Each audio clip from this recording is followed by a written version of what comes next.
Hi welcome to ಹಿಮಾಸ್ ಅಡುಗೆ ಮನೆ.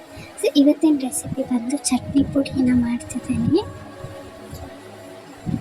So first ನಾನಿಲ್ಲಿ ಕಡಲೆ ಬೀಜನ ತೊಗೊಂಡಿದ್ದೀನಿ. ಸೊ ಅದನ್ನೆಲ್ಲ ಡ್ರೈ ರೋಸ್ಟ್ ಮಾಡ್ಕೊತಿದ್ದೀನಿ. ಸೊ ಈ ರೀತಿ ಬ್ರೌನ್ ಮಾಡಿಕೊಂಡ್ರೆ ಸಾಕು. ನೆಕ್ಸ್ಟ್ ಅದೇ ಪ್ಯಾನ್ಗೆ ಕಡಲೆಪಪ್ಪನ್ನ ತೊಗೊಂಡಿದ್ದೀನಿ. ಸೊ ಕಡಲೆಪಪ್ಪು ಅಷ್ಟೇ ಗೋಲ್ಡನ್ ಬ್ರೌನ್ ಮಾಡ್ಕೋಬೇಕು. ಸೊ ಈ ರೀತಿ ನೆಕ್ಸ್ಟ್ ಒಂದು ಕಪ್ಪಲ್ಲಿ ನಾನು ಅರ್ಧ ಉದ್ದಿನಬೇಳೆ ಮತ್ತು ಅರ್ಧ ಕಡಲೆಬೇಳೆನ ತೊಗೊಂಡಿದ್ದೀನಿ. ಎರಡು ಸೇರಿಸಿ 1 ಕಪ್ ತೊಗೊಂಡಿದ್ದೀನಿ. ಸೊ ಅದನ್ನು ಬ್ರೌನ್ ಮಾಡ್ಕೋಬೇಕು. ನೆಕ್ಸ್ಟ್ ನಾನಿಲ್ಲಿ ಮೆಣಸಿನ್ಕಾಯಿನ ತೊಗೊಂಡಿದ್ದೀನಿ. ಇದು ಖಾರಕ್ಕೋಸ್ಕರ ತೊಗೊಂಡಿದ್ದೀನಿ. ಇದು ಆಲ್ರೆಡಿ ಕಲರ್ ಚೆನ್ನಾಗಿದೆ ಅಂತ ಹೇಳಿ ನಾನು ಯೂಸ್ ಮಾಡ್ತಿದ್ದೀನಿ. ಇಲ್ಲಾಂದರೆ 2 ಬಾಡಿಗೆ ಮೆಣಸಿನ್ಕಾಯಿನ ಹಾಕ್ಕೋಬೋದು. ಸೊ ನೆಕ್ಸ್ಟ್ ಬೆಳ್ಳುಳ್ಳಿನ ತೊಗೊಂಡಿದ್ದೀನಿ ಸಿಪ್ಪೆ ಸಮೇತ. ಸೊ ಇದನ್ನು ಬ್ರೌನ್ ಮಾಡ್ಕೊತಿದ್ದೀನಿ.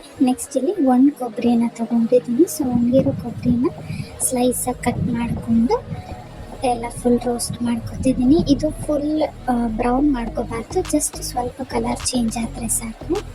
ನಾನೆಲ್ಲ ಒಂದು ಪೇಷನ್ಗೆ ಟ್ರಾನ್ಸ್ಫರ್ ಮಾಡ್ಕೊಂಡಿದ್ದೀನಿ. ಸೊ ಅದರಲ್ಲಿ 1.5 ಟೇಬಲ್ ಸ್ಪೂನ್ ಅಷ್ಟು ಉಪ್ಪು, 1 ನಿಂಬೆಹಣ್ಣು ಗಾತ್ರದಷ್ಟು ಹುಣಸೆ ಹಣ್ಣು ತೊಗೊಂಡಿದ್ದೀನಿ. ಸೊ ಇದಾದಮೇಲೆ 1/4 ಟೇಬಲ್ ಸ್ಪೂನ್ ಅಷ್ಟು ಇಂಗನ್ನು ಸೇರಿಸ್ಕೊತಿದ್ದೀನಿ. ಸೊ ಇದನ್ನೆಲ್ಲ ನೀಟಾಗಿ ಮಿಕ್ಸ್ ಮಾಡ್ಕೊಂಡ್ಬಿಟ್ಟು ಸೊ ಈ ರೀತಿ ಎಲ್ಲ ಮಿಕ್ಸ್ ಮಾಡಿಕೊಂಡು ಇದನ್ನು ಫೈನ್ ಪೌಡರ್ ಆಗಿ ಕೂಡ ಮಾಡ್ಕೋಬೋದು. ಇಲ್ಲ ಅಂದರೆ ಒಂದು ಸ್ವಲ್ಪ ತರಿ ಥರ ಮಾಡ್ಕೋಬೋದು.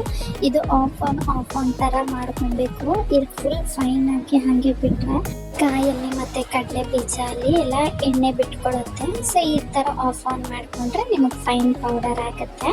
ಸೊ ನಾನಿಲ್ಲಿ ತುಂಬ ಫೈನ್ ಮಾಡಲಿಲ್ಲ, ಒಂದು ಸ್ವಲ್ಪ ತರಿಯಾಗಿ ಮಾಡ್ಕೊಂಡಿದ್ದೀನಿ.